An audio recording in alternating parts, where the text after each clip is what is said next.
Hi friends, welcome back to my channel digital तलदार। आज हम एक इंस्टाग्राम एड बैनर डिज़ाइन करने जा रहे हैं जो कि बेस्ड होगा फॉर एडवर्टीजमेंट ऑफ अ शू कंपनी।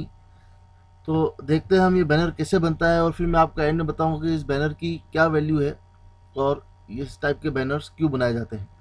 तो आप पहले इस वीडियो को एंजॉय कर लीजिए।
करते हैं तो आप शेयर कीजिए।